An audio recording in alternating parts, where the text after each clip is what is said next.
back. You know, we want the perfect house, the perfect family, the perfect life, and we view our pursuit of perfection as good because it drives us to try our best. It's motivation, right? Yeah. It's goal setting. But according to Studio 5 relationship coach Matt Townsend, it may be the #1 source of depression, which we know Utah kind of ranks high on the list. We're big on for, that. Yeah. There's got to be a corollary, right? A correlation between our desire to need to be perfect, want to be perfect, have to be perfect, the belief that it's important to be perfect someday, with the day-to-day life that's just not so perfect. Like our cute little kidlets that just spill junk all over the place.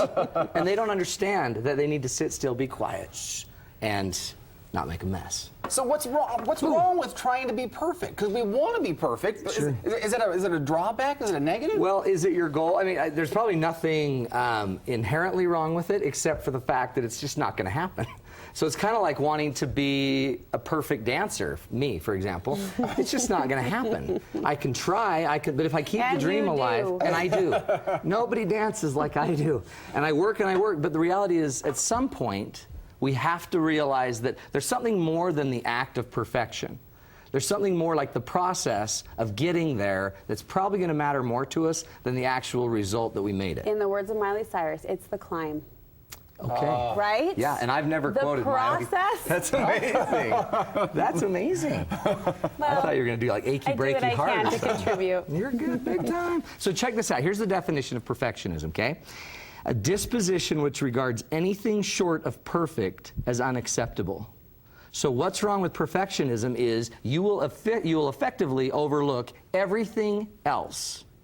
And the problem is, I believe our lives are about everything else. And perfection may someday be a fruit. It's not probably the ultimate or the day-to-day goal. Day-to-day, we got to get in it. I'm going to give you 4 keys to overcome this perfectionism. And I think that you sort of nailed it on the head there. It's when it's not acceptable. It's okay to strive to be perfect. It's okay to want those things. But if you don't get it, it's okay. Right. But when it gets in your way of like, oh, I can't handle it, right? Think about it. It's not even about you anymore. It ends up being everyone else around you has to deal with your need to do something that's not possible and to not let it go. And off we go, okay? 4 keys. Are you ready for these? These will change your life. Not you, because you quote Miley Cyrus. So we've got to find the real, so once you've got Miley, you are near perfect. Find the real source of your perfectionism. Okay, so here's what we hear all the time. I always have people that tell me really good reasons why they're a perfectionist. Like, I'm just trying to be the very best I can be. Now, I think if you push them long enough, you'll realize that they're not always caring that they're the best they can be. They just want to be better than all the other yahoos on the block. So perfectionism, I think if you push it as a concept back deep enough, you're going to find that there's another route that's not so altruistic. Like competition. Like competition or jealousy or sometimes psychological disorders or obsessiveness. There's other things that are driving perfection, and then we try to put a really pretty bow on it, like, I only work my kids so hard in sports because I want them to have a shot in life. When in reality, that's a dad that's probably humiliated every time his son strikes out. So it's not about the boy, so don't try to pretty up your perfectionism. I think in our world, in our culture, it's kind of a noble thing to try to be perfect. And yet, in reality, there's probably an underlying root that we got to look out for. So dig down, everybody. If you feel like you're a perfectionist, dig down and try to pop out that root. So it's not often just being perfect for the sake of being perfect. There's something else. There's usually something you're trying to compensate for, low self-esteem or something like that. Okay? The next one is we focus on momentum, not perfection. To me, it's more important. See, all perfection is formed in a moment. The only way right now on this earth we can be perfect is momentary moments, glimpses of perfection. A really good bowling game, okay?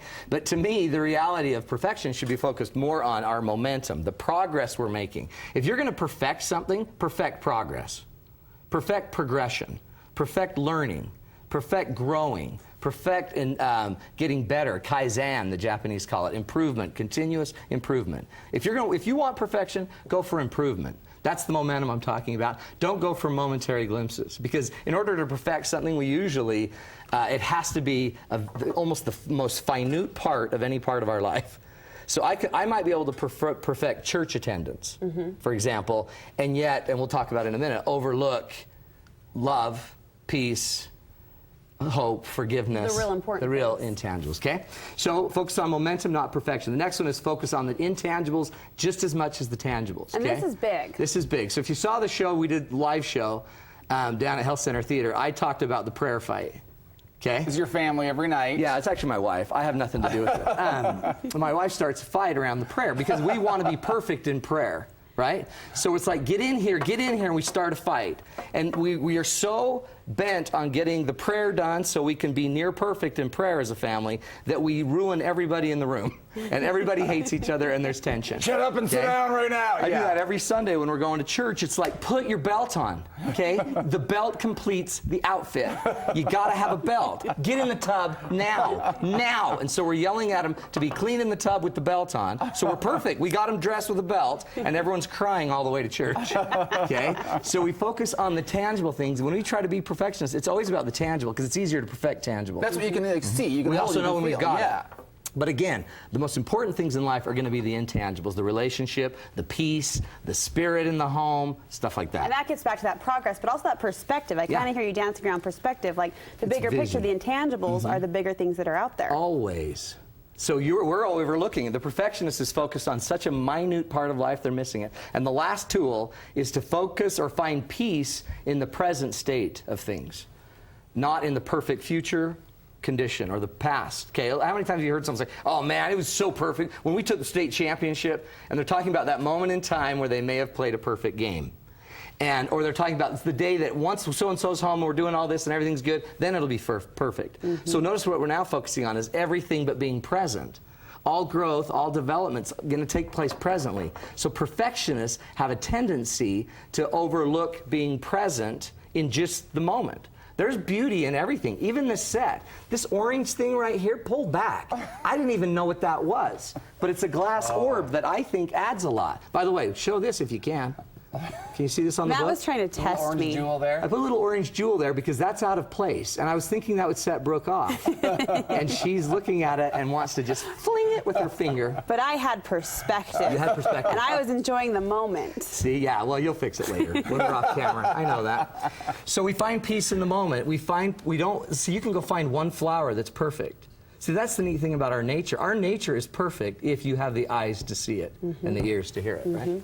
And perfectionism so often, you know, as I talk, because this is a big deal for women, I think, and as I talk to girlfriends, I think we all have a little bit of it in us. We do. And you talk to but women. Women do too. Well, sure. And it takes away from the daily happiness, like you said, living in the moment. They can't enjoy what is because they're talking about what and they're will be. always not good enough. That's the problem with perfection is you're never good enough most of the time till that one good game, till that one good scrapbook page. Till that one good whatever. He really reached for that one. Up until that point, they're depressed, and then once they reach that perfection, then they're depressed because they're not there as well. Well, and then why didn't I do two of them? Yeah. It's a long road, and I honestly think if we're trying to also encapsulate this, that this is our religious principle. If you're going to perfect something, then perfect your faith. Don't perfect your act. If you're so caught up in the act, you're going to miss the moment. The growth is always in the moment. It's always in the space between you people. It's always in the space between you and your kids. It's not having your kid with his belt on. You always have such profound words of wisdom. Yeah. I'm very there. deep. I'm very deep. And next